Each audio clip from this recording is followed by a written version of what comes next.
All right, hello my friends. Today we're going to be looking at something called a Hamilton circuit and its application in what's known as the traveling salesman problem.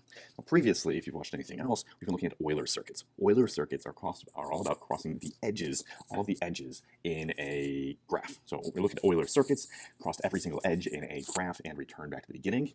And now we're going to be looking at Hamilton circuits. So a Hamilton network is just a trip around the graph, crossing each vertex exactly once. So Euler focused on the edges, Hamilton is going to be focused on the vertices. So a Hamilton path, as we have, using the same terminology that we had before, a path begins and ends at different locations.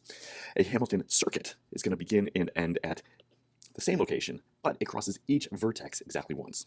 Now the thing to remember is Hamilton is all about the vertices, the point on the graph, whereas Euler is all about the edges. And I look at that and I see Euler begins with an E, edges begins with an E. So let's take a look at a few different examples. A Hamilton path for the graph here at right is just a trip around the graph, crossing each vertex exactly once, beginning and ending at different locations. So we can have something that starts at A, goes to D, goes to B, goes to C, and then ends at E. So that is a sample Hamilton path. And I would notate that by saying A to D to B to C to E. That is not the only Hamilton path that's available, but that is a sample Hamilton path. Now we look at a circuit for that graph at that right. A circuit is not possible. Let's think about this for a minute. So I'm going to erase what I have there. And if we're going from a circuit, we have to begin and end at the same vertex. So let's just, I'm picking B, the last one I started at A. If I go B to D to E to C back to B, there's a circuit. Okay, but it's not Hamilton because we miss A. I'm going to clear that out. If we start at B, I'd have to go to maybe D and then go to A, but once I'm at A, I'm stuck. I cannot return back to D. We've already gone into D and out of D. So a Hamilton circuit graph is not possible because A is a singleton. Once I enter A, I cannot leave A. If I started at A instead, I would never be able to return back to A. So thinking about that, we started at A and left, we hit D and we go to either B or E, we cannot get back to D and therefore cannot get back to A. So we're stuck. A is kind of like this alone piece we cannot return back to. Let's take a look at another example. So here, this was our Königsberg bridge problem from Euler circuits. We can find a Hamilton circuit for this, whereas we could not find an Euler circuit before. Euler circuit, we noted how many vertices, or how many lines, edges came out of each vertex. Back to an Euler circuit, that has a degree of 3, B has a degree of 5, D has degree 3, and C has degree 3. Because there are odd vertices, we do not have an Euler circuit. However, Hamilton circuits do not go by the same rule. We could very easily just go around the outskirts here. A to B, B to D, D to C, and then C to A. So I could go A to B to D to C, and then I've connected back to A. We have a Hamilton circuit. Every vertex has been crossed exactly once.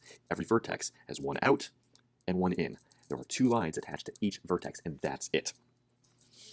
Here's a sample where we are asked to start at some vertex, travel all the way around the town, and end up back at the start. I'll leave this to you to play around with and try out and find your own Hamilton circuit for that graph.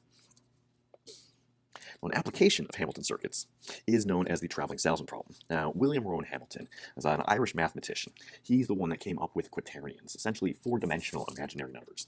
Hamilton was a bit of a homebody and did not like to leave Dublin. So when he traveled to lecture at different universities around Ireland, he always wanted to get back as quickly as possible. And he wondered, okay, how do I figure out the fastest route around so I could get to these locations and then return home?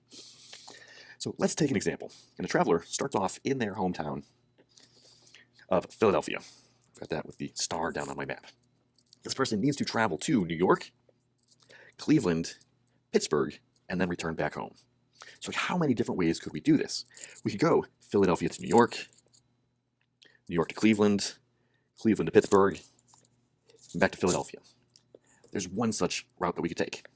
We could do Philadelphia to New York to Pittsburgh, Pittsburgh to Cleveland,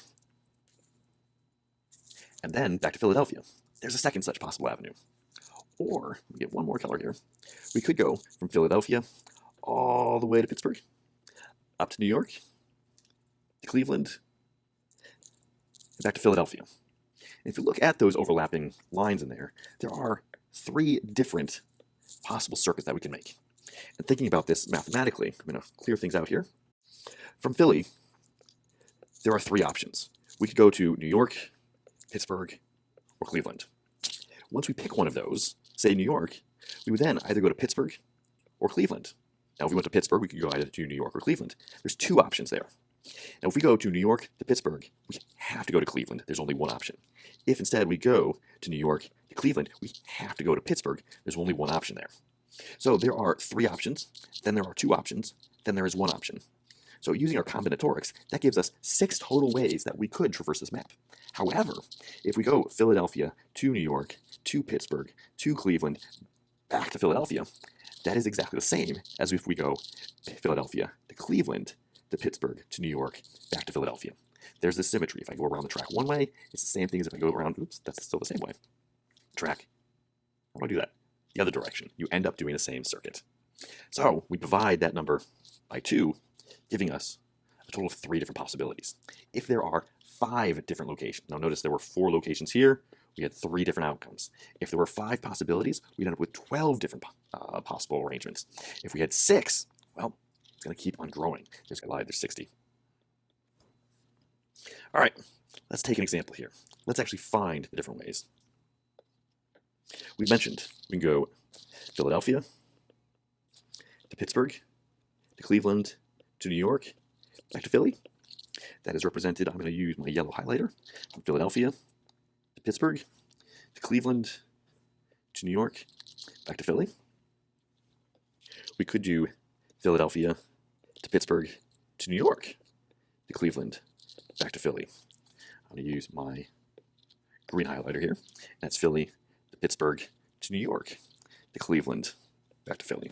Notice I have like an arrow on the shape, a different kind of figure. Or the last option, I could go Philly to New York. And what do I want to do there? To Pittsburgh, to Cleveland, back to Philly. I'll put that with my pink highlighter here. So I'm going to go Philly to New York, to Pittsburgh, to Cleveland, back to Philly. Now, ideally, we want to do this the fastest time, the shortest possible distance or cost or mileage. That's the traveling salesman problem. How do we do that? So today, we've got Hamilton networks. Hamilton network is a trip around the graph crossing each vertex exactly once. A path begins and ends at different vertex locations, and a circuit crosses each vertex exactly once and returns back to the beginning. Thanks. We'll see you later.